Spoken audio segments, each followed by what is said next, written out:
والصلاة والسلام على سید الانبیاء والمرسلین اما بعد قال النبی صلی اللہ علیہ وآلہ وسلم النکاح من سنتی فمن رغب عن سنتی فلیس منی صدق رسول اللہ صلی اللہ علیہ وآلہ وسلم اللہم صلی علی سیدنا و مولانا محمد وعلی آل محمد وصحبہ وبارک وسلم۔ حمد و صلاۃ کے بعد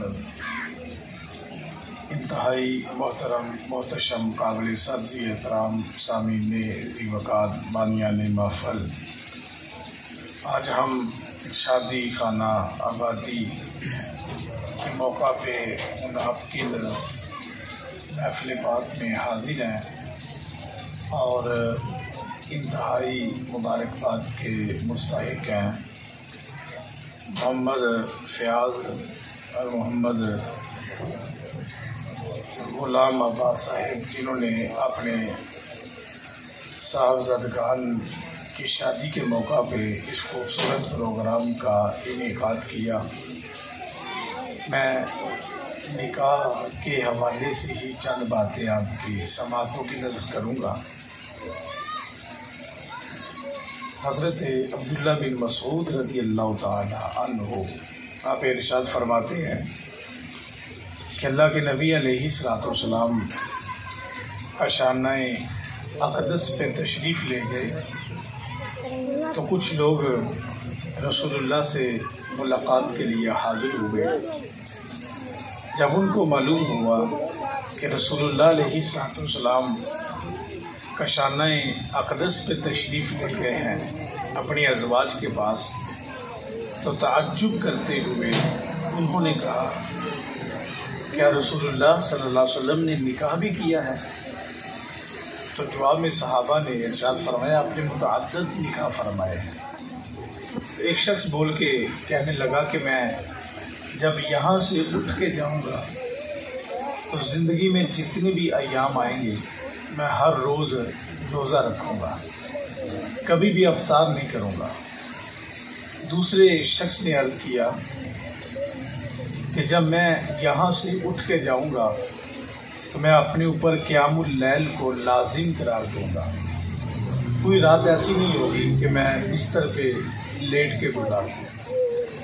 تیسرے نے کہا کہ میں ہمیشہ عورتوں سے دور رہوں گا، نکاح نہیں کروں گا۔ یہ ساری باتیں رسول اللہ کا سانہ اقدس پہ سماعت فرما رہے تھے۔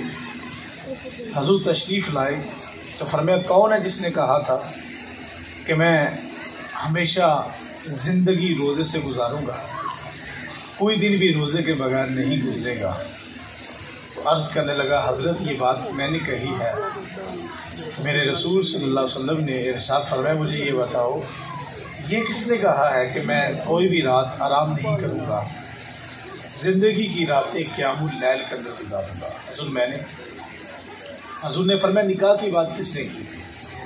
عرض کرتا ہے حضرت میں نے فرمایا سن لو تم سب سے زیادہ میں اپنے رب کے قرب میں رہتا ہوں، سب سے زیادہ رب کی نوازشات میرے اوپر نازل ہوتی ہیں، اس کے باوجود میں روزہ بھی رکھتا ہوں، افطار بھی کرتا ہوں، میں رات کو عبادت بھی کرتا ہوں اور رات کو آرام بھی کرتا ہوں۔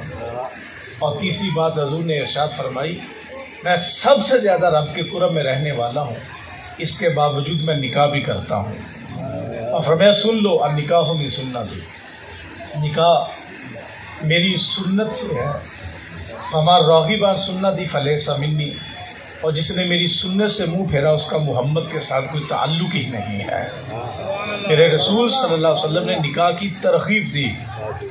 جناب ابو ہریرہ رضی اللہ تعالیٰ عنہ عرض کرتے ہیں کہ میں نے عرض کر دیا ایک دن حضور کی بارگاہ میں، حضور میں جوان آدمی ہوں اور میں اپنے نفس پہ برائی کا خدشہ بھی رکھتا ہوں، لیکن میرے پاس اتنی دولت نہیں ہے کہ میں نکاح کر سکوں، حضور اگر آپ اجازت دیں تو میں اپنی مردانہ قوت ختم نہ کرا دوں؟ تو میرے رسول صلی اللہ علیہ وسلم نے سختی سے منع کیا اور ارشاد فرمایا کہ ابو ہریرہ